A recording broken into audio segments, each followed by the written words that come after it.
विकास कर लिया।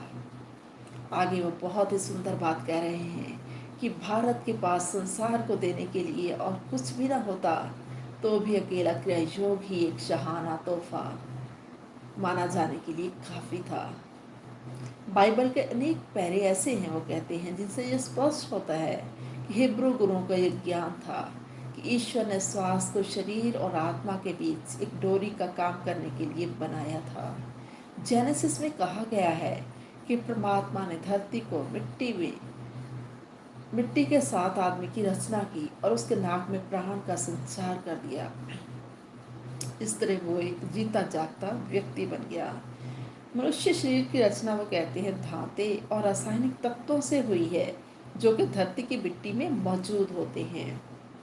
और अज्ञानी व्यक्ति के शरीर में आत्मा श्वास से प्राण प्रवाह न करती तो मनुष्य का शरीर कोई काम ही न कर सकता और ना ही उसमें कोई ताकत होती। मनुष्य शरीर में, वो कहते हैं, 5 प्राण काम करते हैं जो कि सर्वव्यापी आत्मा ओम के स्पंदनों का प्रगटावा है। आगे वो कहते हैं, क्योंकि आत्मा के प्राण प्रवाह इतनी तेज रफ्तार से श्वास के डोर के साथ शरीर में दाखिल होते हैं कि व्यक्ति परिणाम को ही कारण समझने की भूल कर बैठता है। व्यक्ति को अपनी चैतन्य अवस्था में शरीर और श्वास का एहसास बना रहता है। नींद की हालत में सरगर्म होने वाली अवचेतन अवस्था में शरीर और श्वास से उसके मन का संबंध उतने समय के लिए टूट जाता है।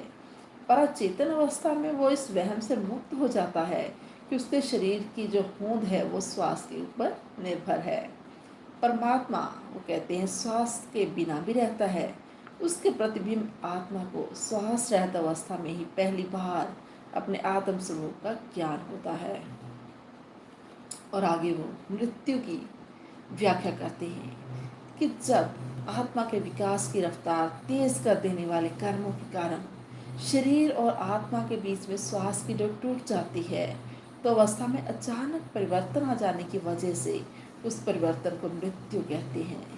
लेकिन क्रिया योगी की श्वास की डोरी कर्म संयोग के क्रूर विघ्न से नहीं बल्कि वैज्ञानिक ज्ञान द्वारा, और वो भी उसकी अपनी मर्जी से ही टूटती है। जन्म के बाद, वो कहते हैं, हर एक जन्म में व्यक्ति अपने पूर्ण देवत्व की तरफ बढ़ता चला जाता है। बेशक वो ये उन्नति अपनी ही रफ्तार से करता है, बेशक वो कितनी ही अस्थिर या दिशाहीन क्यों न हो, लेकिन उन्नति के इस रास्ते के ऊपर मृत्यु कोई रुकावट नहीं बनती। अब आगे वो कटाक्ष करते हुए कहते हैं कि अब ये तो नहीं हो सकता कि संसार की रचना करने में ही परमात्मा ने अपनी पूरी प्रतिभा खत्म कर दी हो और अब परलोक में हमारी उत्सुकता जगाने के लिए उसके पास वीणा की झनकार के अलावा कुछ भी न हो। आगे वो कहते हैं कि मृत्यु हमारा वजूद खत्म नहीं करती, ना ही जिंदगी से पक्का छुटकारा दिलाती है और ना ही वो अमृत का दरवाज़ा है। जो व्यक्ति इस भौतिक संसार में आनंद प्राप्त करने के लिए अपनी आत्मा से दौड़ता रहा हो, वो सूक्ष्म संसार की अनंत सुंदरता में आत्मा को कभी प्राप्त नहीं कर सकेगा। वहाँ वो सिर्फ सूक्ष्म अनुभूतियों को, सुंदरता और सच्चाई को, जो एक ही चीज़ है, उनकी तरफ ज़्यादा भावुक प्रतिक्रियाओं को इकट्ठी कर लेता है।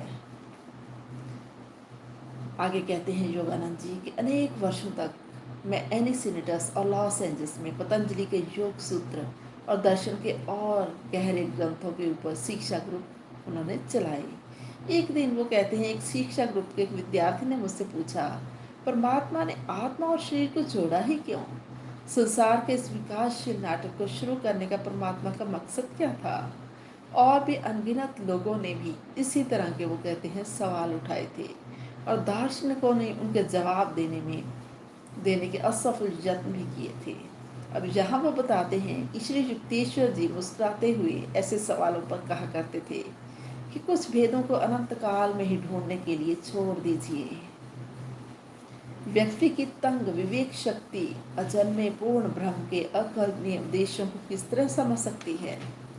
दिखाई दे रहे संसार के कारण और परिणाम के नियमों के साथ बंधी मनुष्य की बुद्धि अनादि अजन्मे ब्रह्म के भेदों को सामने चकरा जाती है। लेकिन अगर व्यक्ति की बुद्धि संसार के भेदों को नहीं समझ सकती तो भी अंत में श्रद्धालु की खातिर परमात्मा अपने आप उसके सामने